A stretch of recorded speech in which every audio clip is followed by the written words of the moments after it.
Hello everyone, welcome to our Truth Be Told YouTube channel, with your hosts Rick Howard and Mike Maney. Hello everyone, welcome to Truth Be Told. Today is Wednesday, January 27th, 2021. Where I am in Modesto, California, my name is Rick Howard, is windy, cold, rainy, which has been pretty rare for us. We've had a really dry winter, and we thought we were going to go through all of January with little or no rain, which is usually our rainiest month. But last night it was batting down the hatches. Yeah. The wind kicked up to gusts of over 50 miles an hour. Wow. Heavy rain, still blowing real hard right now, more rain on the way. So it's interesting here in Northern California. We often have drought conditions, but all it really takes is like 2 or 3 big storms, and like we're all caught up.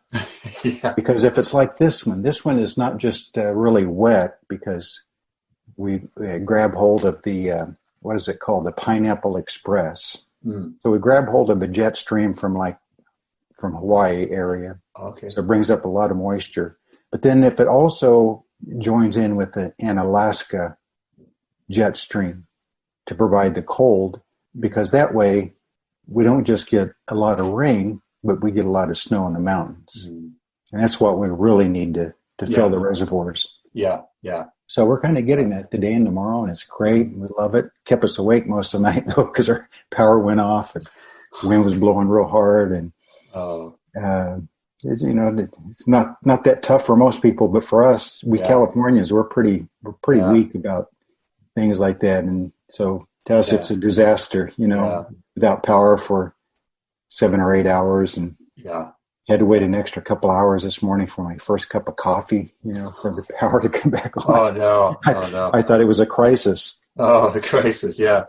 Well, that's too bad, because here it's 102, and I can see the palm trees. You can't even look in my eyes, can you? Saying that, I can see the palm trees. There's just a gentle breeze going through the palm trees. Mike, look in my eye and say that. You're like that little kid who won't even look his dad in the eye. I can't look at you. Oh. So you are in Missoula, Montana. Your name is Mike Maney. And give us the truth of the weather conditions today. Cold. It's January. It's cold. It's cold. Yeah. But it's been worse. It's going to... They're forecasting a little bit of snow by maybe Friday, but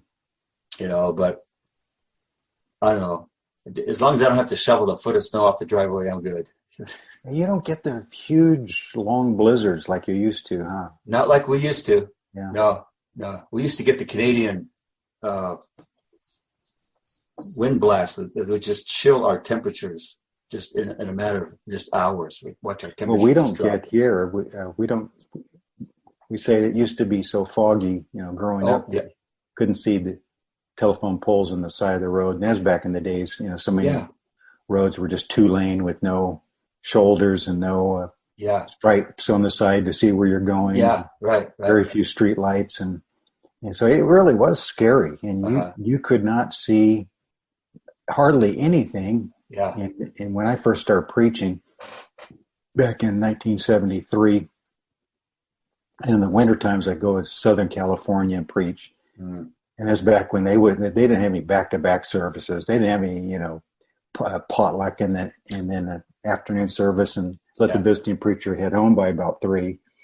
You hung around there all afternoon, and they had their regular evening service. Yes. It would end about 8 o'clock, and then they would have refreshments. And so you didn't head home till like at least 9 o'clock at night on Sunday night. I had to work on Monday morning, so I didn't have the option of staying there. Yeah. And you'd drop off that grapevine in the winter, and you'd see this blanket of thick fog, and you'd drop down into it. And for 200 miles plus, you literally were trying to stare through the fog. What I'd usually do is find a huge truck with its bright lights and everything. Yes. And then just get behind it, and it'd be going like 40 miles an hour. Yeah. and I would just barely see its lights, and Yeah. I'd follow it all the way home. Yeah.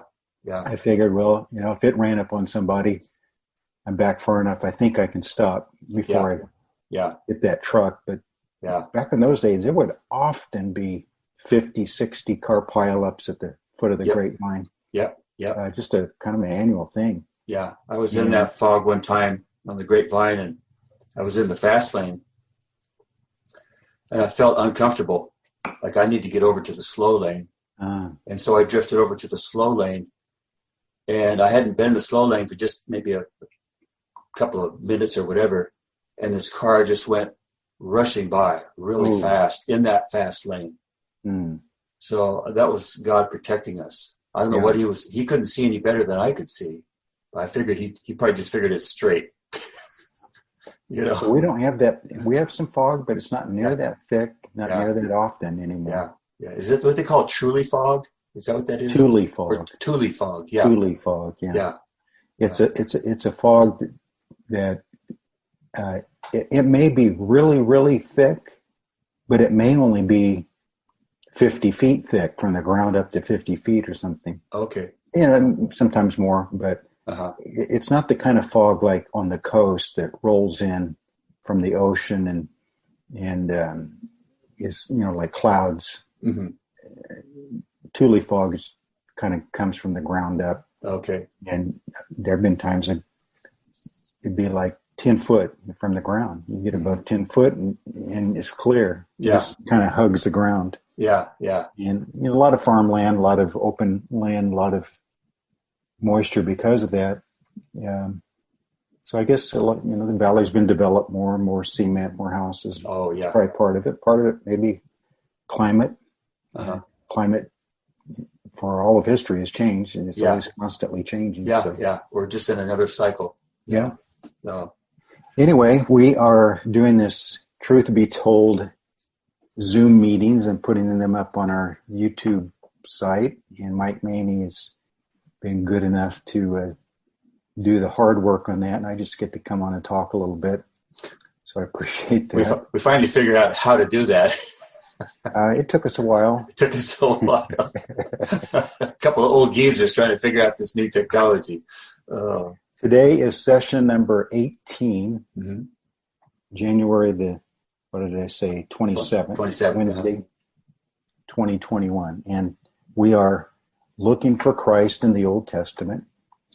We're going through familiar stories, Bible characters, events, but from the angle of looking for applications to Christ, to the gospel, because all those New Testament preachers used as their text for those wonderful gospel messages the Old Testament, the only Bible of their day. And it was easy for them to do it because they recognized that he was everywhere. And today we have come to what we would call it, one of the central or pivotal messianic chapters in the Old Testament, Genesis 22. Most young preachers, if they're encouraged to try to preach from the Old Testament, it won't take them long to where they'll choose Genesis 22. Because it's so much in it, and it kind of makes it easy to bring out so many of the types and pictures of Christ. Yeah. Most of it rides on the surface, so it's kind of an easy, easy picking. Yeah. But as you and I no doubt have found out, I know I have, after all these years of reading it, preaching from it, referring to it, thinking about it, every time I go back and look at it, there's more there. And it's fresh every time. It's beautiful every time. It's great. It's a great story. And the messianic qualities of this chapter just jump out. It screams Christ. And so we're going to look at Genesis 22 today. And besides what we will talk about of the things of Christ, there's some other things going on in this chapter, such as, it's the great sacrifice of Isaac, Abraham being obedient to God's command, offering his son.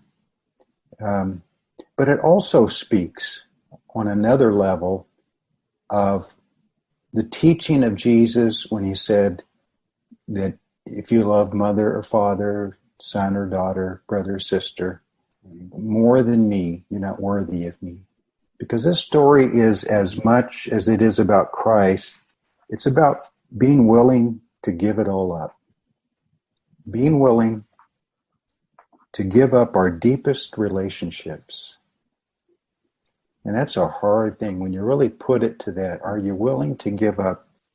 And in this case, the son of their old age, the son of the many years promise of God, that they had waited patiently, they had waited faithfully, they had tripped up along the way a few times, had a son by another woman and the problems that caused, but all along they were waiting for this son. Mm-hmm.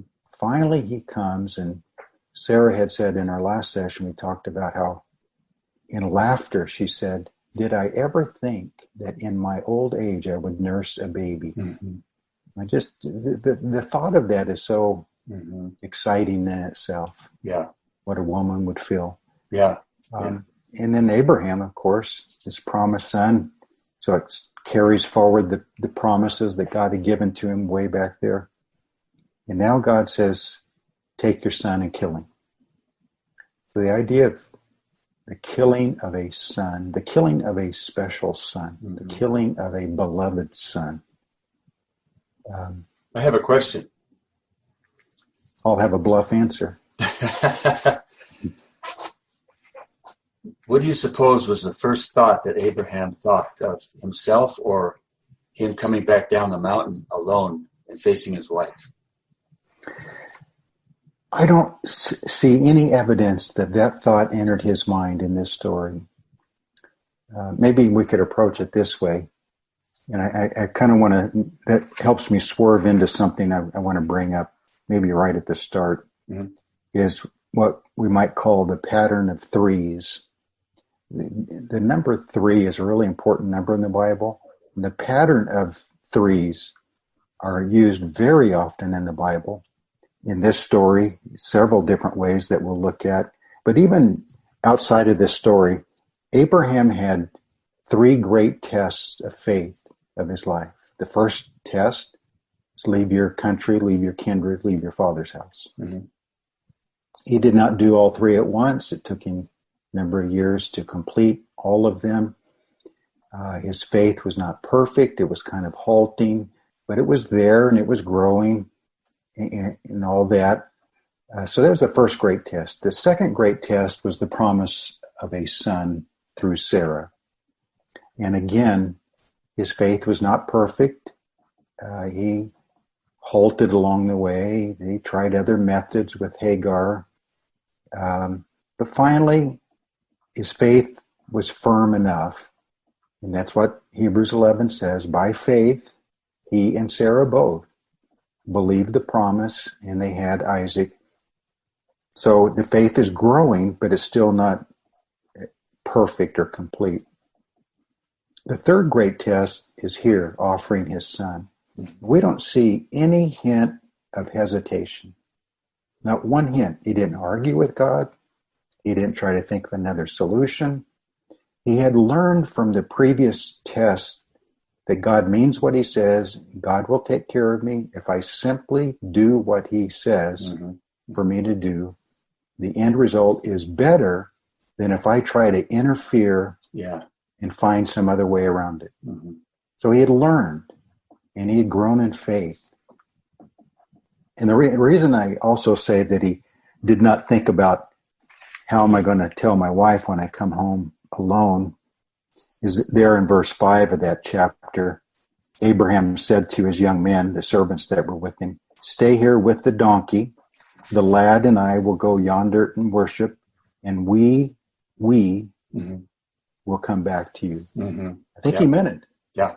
I think he really believed. Of course, Hebrews 11 tells us why he could say that, is that he believed that God, if he actually killed Isaac and I believe he was willing to. I believe he would have plunged that knife into Isaac if the angel hadn't stopped him.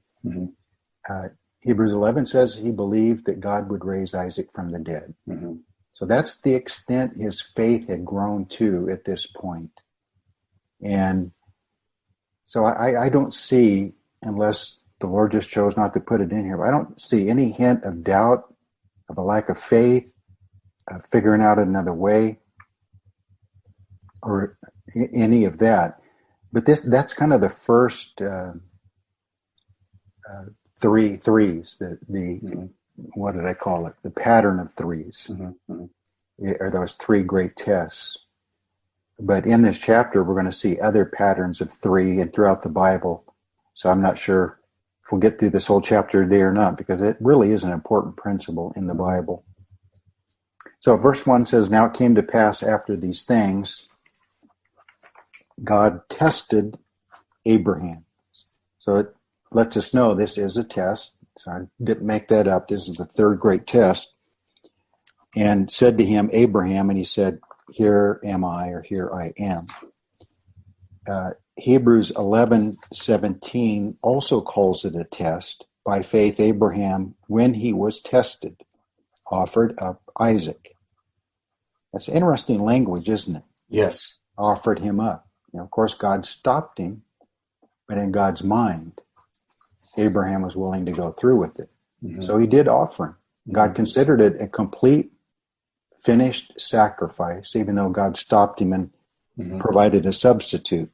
But Abraham was not going to, I don't, and I've heard preachers and Bible teachers, try to really make this whole scene dramatic and try to picture Abraham looking around as he raises the knife and when are you going to stop me, God? And oh no, don't let me do this, please. Yeah. I don't see any of that. Yeah.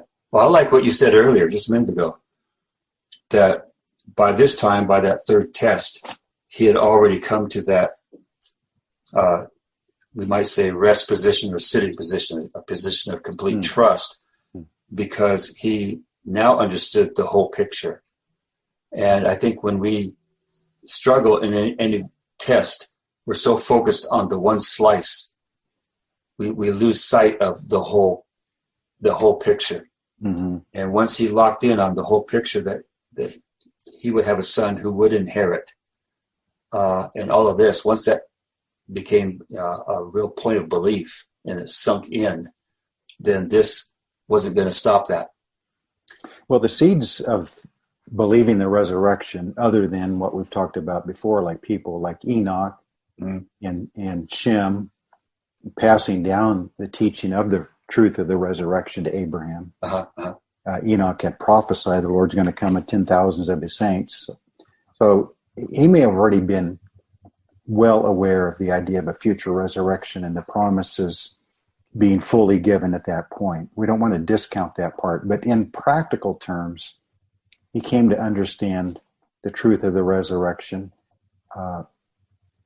first by seeing his and Sarah's bodies become young again. So not just the idea of a resurrection, but the idea of a resurrection unto a better body, a glorified body is what teaching became. And then further, in the birth of Isaac in their old age, God bringing life out of two dead bodies. So the principle of the resurrection was being shown to them already, so that by the time he offered Isaac, he firmly understood that not only would God raise Isaac, because in Isaac was dependent, it was dependent on Isaac being alive for the promise to move forward. Yes. Because God already called him the promised son in whom the covenant would be fulfilled, so that it'd be natural to conclude then, if God says this covenant he made with me is dependent on Isaac also having sons and them having sons, God is not going to break that bloodline through death. He is going to raise Isaac from the dead in order to show that he is faithful to his promise. Mm-hmm. So there's some really deep Yes. relationship doctrinal things going on here. Yeah. I totally agree. And so I believe, and you probably do too, that the knife was on its way down. Yes. A decision had to be there, and he had to be going through with it. And so I picture the knife really on its way down. The trajectory was on its way down, and the angel stopped that motion. Yes. That's how I picture it. I've also cautioned people, though, because sometimes through the years I've stressed that part of it so much that he was so sure that God would raise Isaac from the dead in order to keep the promise moving forward, that he did not hesitate lifting that knife and was ready to plunge it into his son. Mm-hmm. But I also caution people that we don't want to emphasize that part so much that it takes away from the human element. The fatherly. It still would have meant Yeah. plunging a knife into your son, seeing the life go out of him, cutting him up in pieces and burning him as a burnt sacrifice. Mm-hmm. Now, we don't need to downplay that part. That would have been gruesome for him to go through that. Yeah. He would have done it, but it would have been the most unpleasant experience of his life. Yeah, I like how you bring in that balance, because we have a way to go too far in either direction. I think sometimes, Yes, we dramatize it. If there's strong faith, it removes the human emotions from it. Mm-hmm. No, it doesn't. Now, this pattern of threes I brought up is all through this chapter. For instance, when Abraham says at the end of verse 1, here I am, that's the first of 3 times that Abraham says that in this chapter. And it's to 3 different people.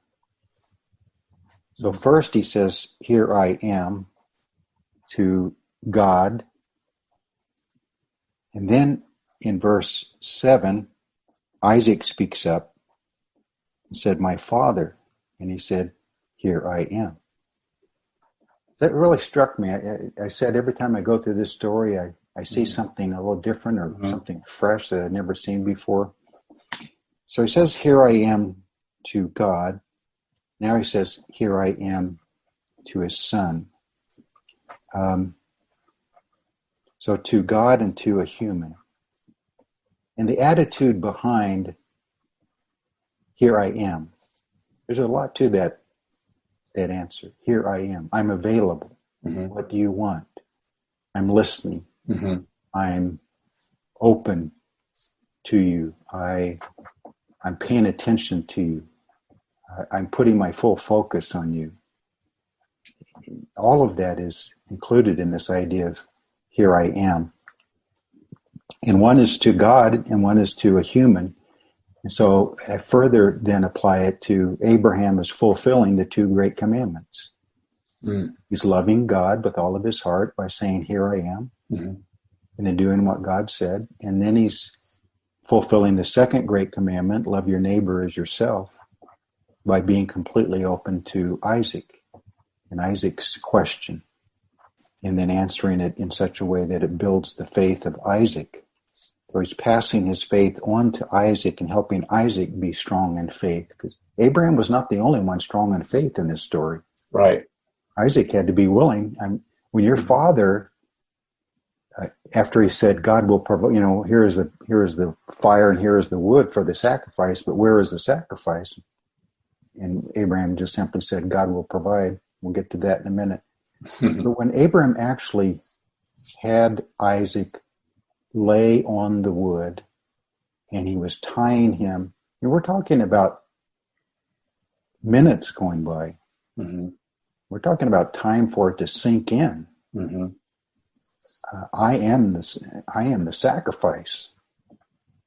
But we don't see any arguing or running away or trying to get out of it on Isaac's part either. Mm-hmm. And one reason is because it takes,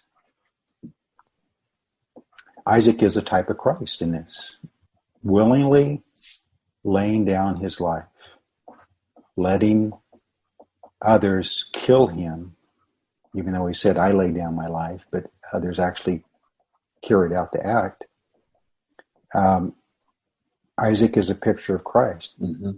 But it also takes the ram stuck in the thicket to be a complete type of Christ, doesn't it? The substitute. Yeah. This is so many layers. Yeah, there are. The fact that it takes both Isaac and the animal, or else you don't have a complete picture.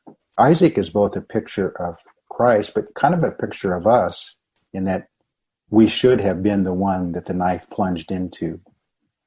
But we were spared by God, and innocent blood replaced our own death.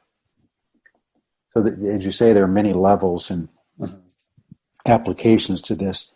But then the third time Abraham said, "Here I am," is in, let me see. Here I am. Oh, in verse 11.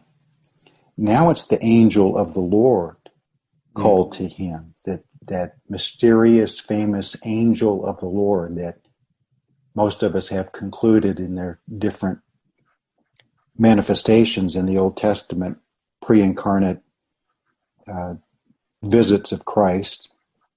But the angel of the Lord called to him from heaven and said, "Abraham, Abraham," and he said, "Here I am." Mm-hmm. So I would say he's talking to Christ here. Mm-hmm. So God, maybe the father figure at first, "Here I am." And then to Isaac, in verse 7, "Here I am." And now to Christ. So the idea of what is the Christian life? It is saying, "Here I am" to the Father. It's saying, "Here I am" to Christ. And it's saying, "Here I am" to others who need help. Mm-hmm. So kind of the two great commandments are really highlighted in the three times "Here I am" is used in this chapter. And then there are three callings out to Abraham. Two of them are kind of the same as "Here I am." God called out to him in verse 1. And then he said, "Here I am." And then Isaac called out to him, of course, in verse 7, "My father, here I am." But then the angel of the Lord called out to him, "Here I am." But then there's a second time, verse 15, the angel of the Lord called to Abraham a second time out of heaven. And Abraham didn't say, "Here I am" at that point, because he had already given his attention to the angel of the Lord. So what we have here then is kind of a sub point to the idea of patterns of three, being the Trinity, but then this extra one down in verse 15. So 3, but plus 1. We'll develop this a little bit more if I'm able to. It's all in my mind. Hopefully I can get out my mouth. A lot of times in the Bible, there's this pattern of 3 intended, I think, to picture the Trinity. But also there seems to be sometimes an added 1 to show that it is 3, but it's 3 in 1. Mm-hmm. We get that from the altars, don't we? Abraham built 3 altars: Shechem, Bethel, Hebron. And then, but now in this one, the fourth one. Mm-hmm. So there's 3, but there's really 3 plus 1. So it's 3, the Trinity, but they're really 1, because this altar and this sacrifice really captures the previous 3 all in 1. The truth of the previous 3 all in 1. You see that in the Proverbs sometimes. He'll list, well, 3 are such and such, but then he lists a fourth, as if to, like you said, capture the effect of the 3 with one final impact of a fourth. 3 Hebrew children in the fire, then there was the fourth. The fourth. So that's what I'm trying to bring out. Yeah. That's the perfect example, is a 3 plus 1. 3 plus 1. We already looked at the 3 men who visited Abraham to talk to him about the birth of Isaac and destruction of Sodom and Gomorrah. Mm-hmm. But it was three men, but there was one who was different. Mm-hmm. Yeah. So three, but one idea. Mm-hmm. Well, we could just go on and on with this. There's just a lot of these patterns of three. Later, when we get to the tabernacle, that's a 3 in 1. The whole tabernacle is one, Mm-hmm. but there's 3 parts to it. Mm-hmm. Yeah. The outer court, Yeah. the holy place, then the Holy of Holies. And then you break down those 3 in 1. The outer court had 3 items. Mm-hmm. It only really names 2, which would be, of course, the altar of burnt sacrifice and the laver. But it does mention, maybe not a particular piece of furniture, but it is a place or a part of the outer court, the place of the sacrifice. Mm-hmm. Off to the other side, they would sacrifice the animals. It'd be bloody and messy, and Mm-hmm. they'd do it all over there, then bring it over to the altar of burnt sacrifice. So 3 places in the outer court, 3 pieces of furniture in the holy place, table of showbread, the lampstand, and the altar of incense. Mm-hmm. And then even in the Holy of Holies, it's 3 in 1. It's 1 ark, Mm-hmm. but 3 items in the ark. Mm-hmm. At least at first, Mm-hmm. Aaron's rod that budded and the pot of manna, and of course the 10 Commandments. So all of this whole idea of 3, but 3 in 1, 3 plus 1, the feast days later became that, didn't they? Mm-hmm. There's 3 spring feasts, Passover, first fruits, unleavened bread, but it's really 1, 3 but 1. Mm-hmm. The fall is 3 but 1. It's trumpets, and then atonement, and then tabernacles. But you have that one in the middle, Pentecost, is just 1. Mm-hmm. So 3 on either side, Mm-hmm. folded into 1. Mm-hmm. And the 3 spring feasts speak about his first coming primarily. The 3 fall feasts speak about his second coming primarily. Mm-hmm. And then between the 2 is his ongoing work between the 2 comings, which is directed by what Pentecost talks about, the Holy Spirit. Mm-hmm. So it's just, you start looking for this pattern and you start seeing it everywhere. God trying to reinforce Mm-hmm. all the way through the 3 offices that he incorporated into the nation of Israel, of prophet, priest, and king. Yet they're all fulfilled by one, Christ. Mm-hmm. He's 3 in 1. Mm-hmm. Jesus had an inner circle of the 12, Peter, James, and John. Yeah. So we could even get into stories like Joseph to his brothers, or Joseph to the butler and the baker, the dreams they had in prison. Uh-huh. And there are 3 threes embedded in all that, 3 days, and 3 different, 3 involved in both of their dreams. And then even when his brothers came for food, 10 of his brothers came from Jacob to get food. Joseph recognized them, but they didn't recognize him, of course. And he told them, I'm not quite sure about all this, not quite sure who you are. I'm kind of suspicious. I'm going to hold you in prison for 3 days to work all this out. Uh-huh. And Joseph, being maybe the most complete type of Christ, the idea of his brothers being 3 days and 3 nights and then being set free, which would be a picture of kind of a resurrection idea. The story of Esther. Remember when Mordecai said, don't think you're going to escape. Who knows, you've been brought the kingdom for such a time as this. She said, okay, I'll take this on. I'll do what I can. All my maids and you tell everybody, let's fast and pray for 3 days for the Lord to help us. Yeah. Yeah. It's just embedded everywhere. Yeah. Paul, or Saul of Tarsus, was blind for 3 days, wasn't he? Mm-hmm. After he was struck down on the road to Damascus. And he's kind of in that a representative of Israel. They were blind during the 3 days of Christ's ministry. Mm-hmm. They needed to be converted too. Mm-hmm. Those are just some things I thought of offhand. And there's probably a lot more that we could talk about. The lampstand in the tabernacle and temple. it had a central branch, and then it had three and three on each side, didn't it? Yeah. So even in that, yeah, you have this idea, well, three, and it's kind of like the feast days. There's three and three on either side of the one. Yeah. Speaking about this idea of three but not three, one but three. Uh-huh. I don't know. There's just a lot to develop this idea from the Bible, and I just kind of made a little stab at it, but it's there everywhere. Amen. Even in the Holy of Holies, you have the two cherubim, and then you have the high priest. So three entities there, as far as creatures. Yeah, it's all rich. Now, was all that in your most recent message? Not most recent, because we're kind of behind, but I mean, was that? No, I didn't include this pattern of threes in my sermon. It's just for today's session, I just started thinking about when I started reading over this again, and I'd already had circled in my Bible the three here I ams.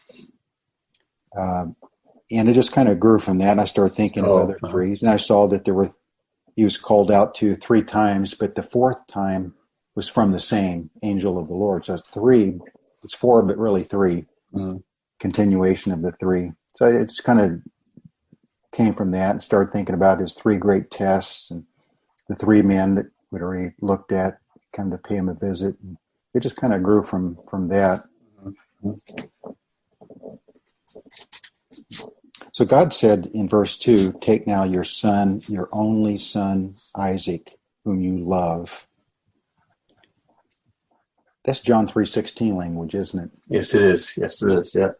And to add just another, if I have this right, he's called your son, your only son in verse 2, verse 12. The end of verse 12, since you have not withheld your son, your only son, from me. And then verse 16, because you have done this thing and have not withheld your son, your only son. Making a point. This three again. Making a point for emphasis three times, but still fitting in this pattern of threes that we've been talking about. And your son, your only son. Well, God has other sons. But Jesus is called his only begotten, the son of his love. Abraham had other sons, but Isaac is called his only son. As far as the covenant is concerned, right? Yeah. As far as the promise is being contained. Yeah. In fact, God had a whole host of sons, the angels. Yes. The sons of God, yeah. They witnessed the creation. Yeah. So he said, take now your son, your only son, Isaac, whom you love. This idea of,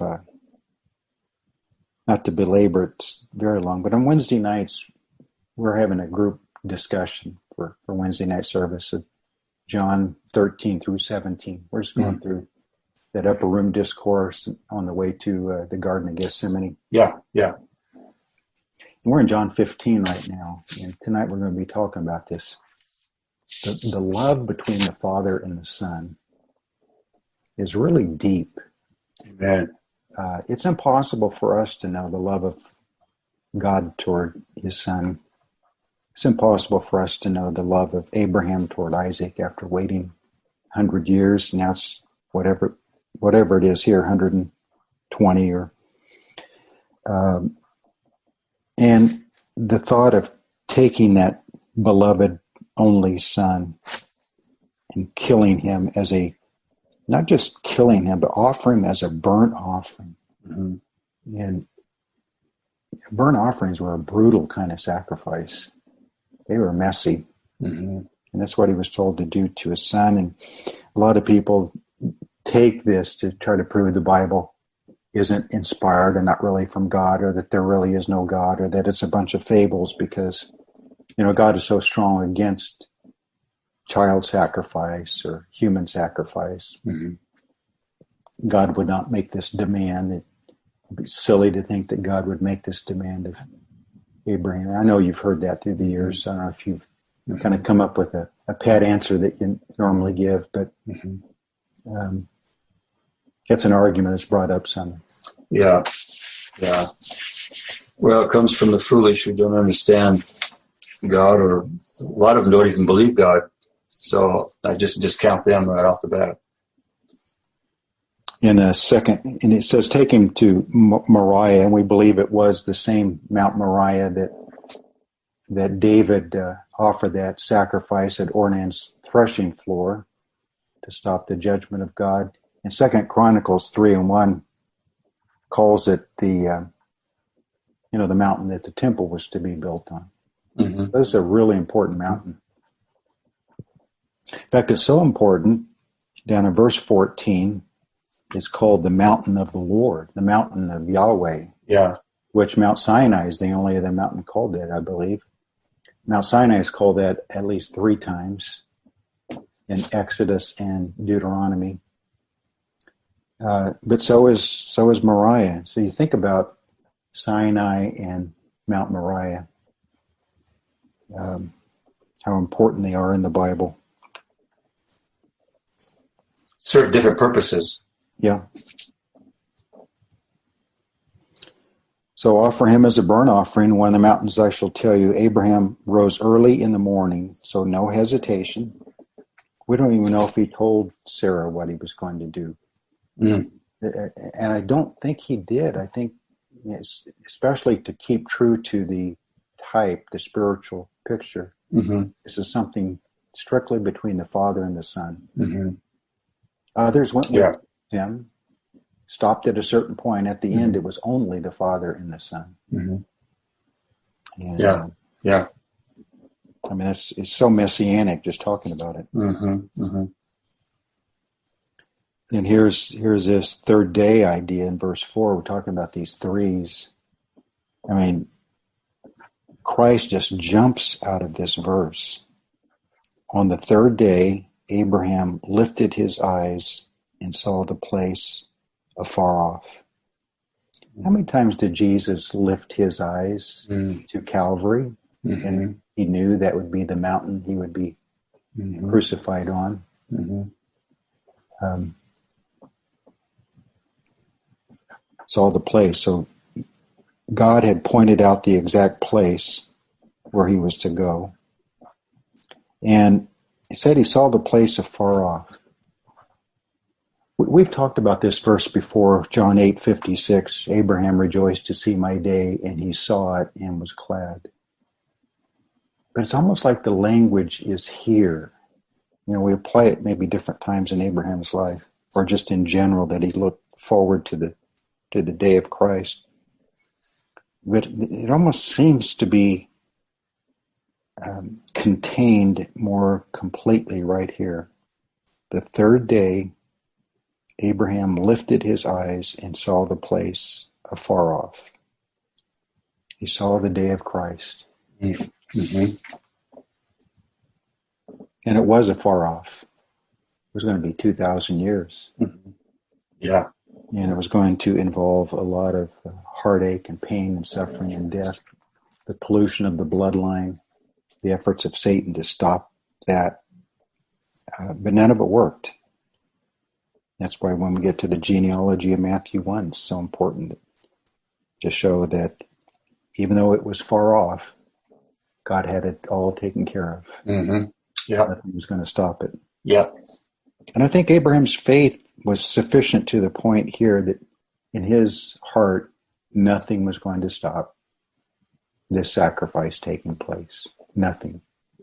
Just like the Father and the Son on Calvary, nothing. Mm-hmm. Nothing was going to stop that. Judas tried to stop it, didn't he? Mm-hmm. Yeah. Yeah. He tried to give the money back and stop the process. Yeah. Yeah. Too late. Yeah. Pilate tried to stop it. Mm-hmm. Pilate picked the worst criminal they had in prison to offer, thinking surely they'll let Jesus go instead of Barabbas. Mm-hmm. Mm-hmm. But they chose the wrong son of the Father, didn't they? They sure did, yeah. It did, yeah. Before. The son was wrong, Bar-Abbas. Bar-Abba, yeah. And so Pilate tried to stop it. Pilate even said, don't you know I have power to take your life and give it back? Mm-hmm. Jesus said, you have no power at all except to be given to you. Mm-hmm. I lay down no one takes my life from me. I lay down my life. Yeah. And then his wife rushes in and says, don't have anything to do with this guy. Yeah. So. Jesus said I could call 12 legions of angels and put a stop to this. Mm-hmm. But by saying that, he was basically saying there is no power in heaven or hell or on earth that's going to stop. Right. That's right. Yeah. And I really think Abraham's faith had developed to that point in this story. Mm-hmm. That God asked me to do it. I may not understand it. If I go through with it, he'll raise him from the dead. All I know is that God has never failed me, and so I'm simply going to do what God tells me to do. Mm-hmm. Leave the results in his hands. Yeah. And Abraham was called the friend of God. Mm-hmm. So it's almost like God is confiding and building this faith trust in Abram, because of course he knew Abram's character, but they really developed this friend relationship. That's a good point to bring out. Yeah. There's a friend relationship going on. There's a friend, yeah. There's also, and you said he's called the friend of God. He's also called the father of the faithful, the father of faith. Mm-hmm. It's almost as if God is putting him to the most severe test imaginable for a parent, not just to test his faith, but so that he can be the father of the faithful in every way. So that he can be the prime example of ultimate faith. Yeah. Probably greater in this story, and we think of all the great stories of the Bible, of those who sacrificed themselves on behalf of God's will. But is there any greater? It's one thing to be able to sacrifice yourself, but to sacrifice your child is even more. And it's almost like God is wanting to show us that short of my own son going to Calvary, the father of the faithful is going to be the prime example of willing to give it all up, willing to sacrifice everything that his heart desires. As if to say, see, it is humanly possible, because here I found a model in this human who was willing to do that. So it is possible for others. So Abraham said to his young men, stay here with the donkey. So there's a statement of faith.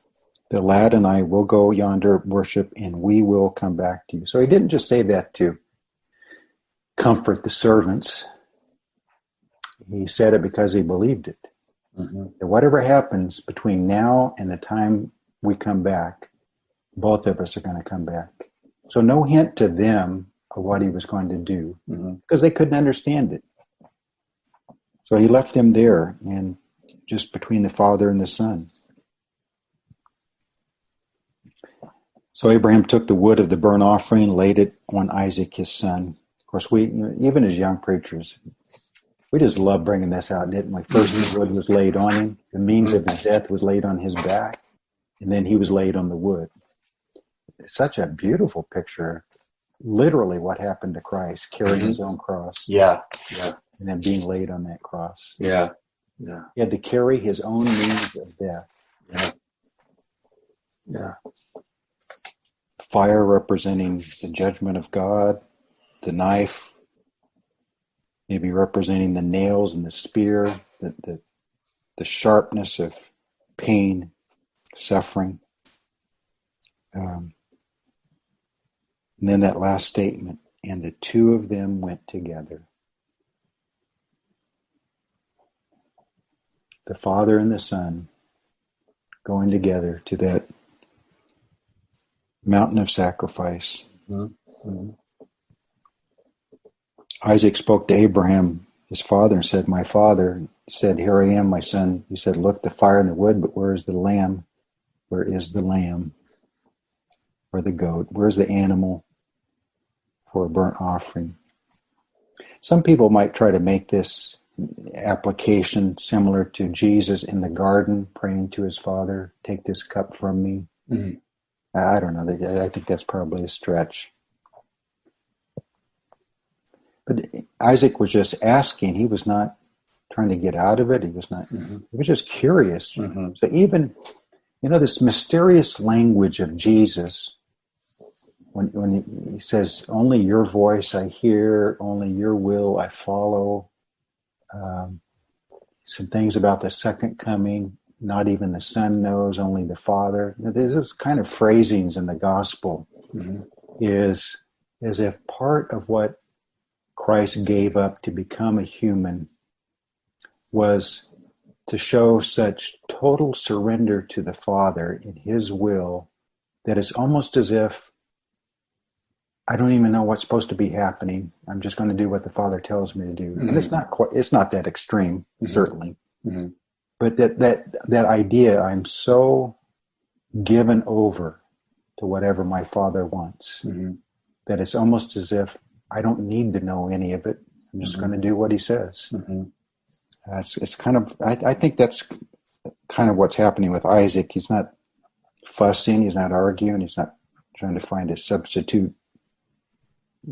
I don't know that it's even entered his mind yet.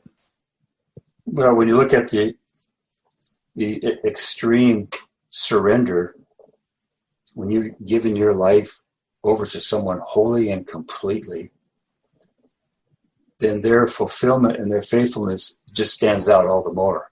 Because you've surrendered so much into their keeping. It's a full-on trust. When they deliver, it makes that delivery even more impactful. You know, so I think that Isaac's total surrender to this and innocence in this, along with Jesus, just makes God's deliverance, resurrecting him, all the more impactful. That's good. And I think on Isaac's part, he had become convinced of the faithfulness of his father Abraham. Yes, he had. That there was no question. Yeah, my Father will take care of it. Yeah, you know, we're not given a lot of history or interaction between those two while Isaac was growing up, but you know that they bonded as father and son. You know that like any child would bond to their father, and so you know it was there. You know, even though we're not given details. Before because I lose things out of my mind quickly. I just now noticed again another pattern of three. Uh-huh. That statement at the end of verse 6, the two of them went together. At the end of verse 8, the two of them went together. Now those two cases, they're going to the place of sacrifice. Then in verse 19, so Abraham returned to his young men, and they arose and went together. So now they're coming from the place of sacrifice together. Such a beautiful picture of the Father and the Son going to the place of sacrifice, and the Father and Son together after the sacrifice, still in full love and harmony with each other. They've succeeded, you might say. Mm-hmm. They've fulfilled it. They went there for. Mm-hmm. And they're still together. Mm-hmm. The Father, you know, my God, why have you forsaken me? Was not enough that after it was all over, for the Son and the Father to be estranged from each other. Mm-hmm. Yeah. I mean, Isaac could have called out to his father, "Why are you forsaking me, Father? Why are you?" But when it was all over, I mean, if you're Isaac, you're laying there. Did he blindfold his eyes? Did Abraham blindfold Isaac's eyes? Or was Isaac looking at the knife being lifted and seeing his own father willing to do that to himself, and yet Isaac still loved and respected his father when it was all over? So it's not easy for Isaac either. Right. Yeah. That's a good question. I don't know. I think I've seen some paintings of him being blindfolded and others not, you know. Yeah. It doesn't say, does it? No. I mean, they didn't blindfold the animals. Yeah. And Abraham said in verse 8, my son, of course, we love this verse, God will provide for himself the lamb for a burnt offering. Most of us know, who study the Bible much, that Hebrew is not always an exact language. It kind of draws a correct picture, but sometimes translating it into English, you have to kind of fill in what you think it means. there's a couple possibilities here in verse 8, and both of them are true. My son, God will provide for himself the land. So that is true. Mm-hmm. But it could also be interpreted as, at least some say it can. Take out the word for. God will provide himself as the sacrifice. Yeah. Yeah, and you're right. Both are true. Mm-hmm. Both are true.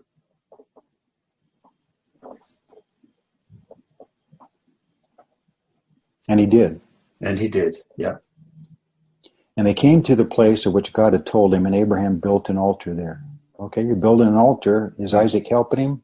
Maybe. Is Isaac wondering, okay, still don't see any animal. Yeah. Placed the wood in order, and he bound Isaac, his son, which I said would take several minutes. Mm-hmm. No struggle, no attempt to run. Yeah. Laid him on the altar upon the wood. Isaac had complete confidence in his father. Complete surrender to his father's will. I saw, these Bible stories. Hollywood likes to inject its own thoughts. I was watching this one. I had to turn it off because it was just so way out there. And when Abraham got the word, now offer him up, he just went berserk. There was a whole scene of just an extended, just a meltdown. And Abraham was just having a complete meltdown over this. It was so dramatic and so not even. I guess it would be. It would be dramatic enough to accurately show this in like a movie form. But maybe in their minds, kind of boring. Yeah, Abraham's not trying to argue with God. Isaac's not trying to argue with Abraham. Yeah. Well, for one, Hollywood doesn't understand the trust we're talking about here. No. And Abraham, so this is the fourth altar that Abraham built. And this kind of ties in the other three all together to this one. Place of self-sacrifice, a place where you lay down your rights and acknowledge that I have no rights. God has all the rights. That's what an altar is all about.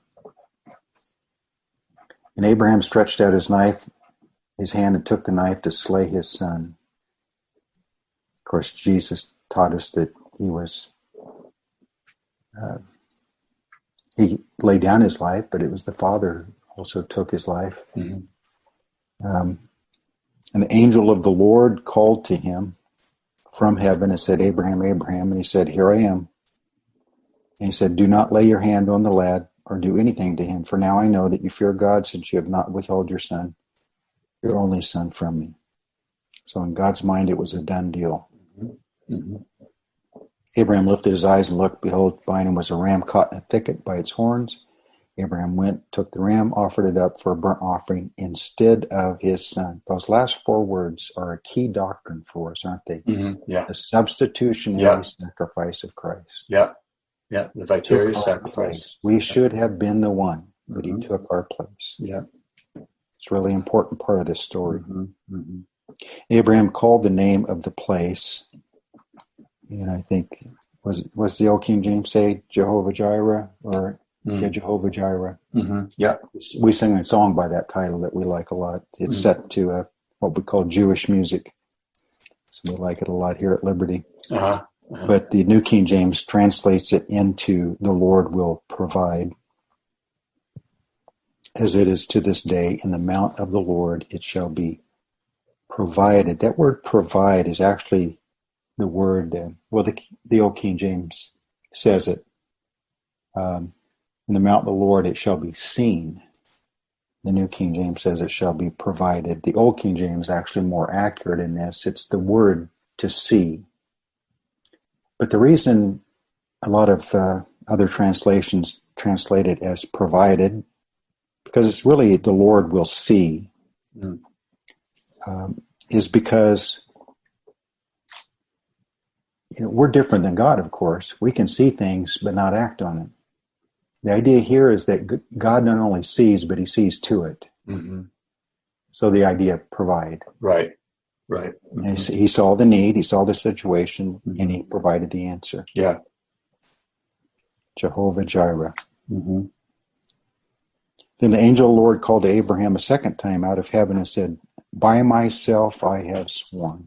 That's an important part of it too, isn't it? By myself. That takes us back to Genesis 15 when Abraham was asleep and God walked through the animals. Yeah. By myself. By myself. Yeah. Myself. Yeah. I have sworn. So God is faithful. He's capable of keeping his promises. And when as Hebrews talks about, not only did he say it, he said it with an oath, so that on two immutable things we can have confidence. God saying it, then God making a promise to keep it. Mm-hmm. By myself I have sworn, says the Lord, because you have done this thing, not withheld your son, your only son. In blessing I will bless you, multiplying I will multiply your descendants as the stars of the heaven, as the sand which is on the seashore. So some have said that the stars of the heaven represent the spiritual seed and the sand of the seashore represent the physical seed. So whatever we may make of that. I have wondered, it seems impossible that anything could be the same number as all the grains of sand on all the beaches of the world. Oh, yeah. But we are told of the millions of galaxies and the millions of stars in each galaxy and the vastness of the universe and how it seems to be expanding all the time. Mm-hmm. You wonder if the number of heavenly bodies really are the same as the number of sand on the seashore. Mm-hmm. It seems impossible. It does, yeah. But in fact, you feel your head just exploding thinking about it. And your descendants shall possess the gate of their enemies. Have you ever wondered what that part means? Your descendants shall possess the gate of their enemies. Immediately I'm drawn to the kingdom, where this all lands ultimately, and how that the people will be positioned in a higher place, and those that didn't want it or rejected it in a lower place. Mm-hmm. And Abraham is going to inherit the whole world, and so his seed will have share in that inheritance under Christ. And the enemies, those that position themselves in a position against the covenant, will not have that inheritance. They'll be owned. They'll be possessed. So the bride will rule over cities. We have the gates of the New Jerusalem. Yeah. But the idea of gates of your enemies, if you've captured the enemy's gate to their walled city, you've captured the city. Is the idea. Mm-hmm. You control the access in and out of it. So, there's a far-reaching promise there, isn't it? Mm-hmm. Abraham, in his lifetime, Isaac, in his lifetime, never possessed the gates of their enemies. Right. They were strangers and pilgrims. Yeah. So this is a resurrection verse, isn't it? Mm-hmm. Yes. In your seed, all the nations of the earth shall be blessed because you obeyed my voice. So Abraham returned to his young man. They arose, went together to Beersheba. Abraham dwelt at Beersheba. I have one question I don't know that I have an answer to. Maybe one of our listeners, maybe you've studied it. Why didn't they go back to camp? Yeah, I know Abraham was in Beersheba with Abimelech in the previous chapter and all that, but their home base really was Hebron.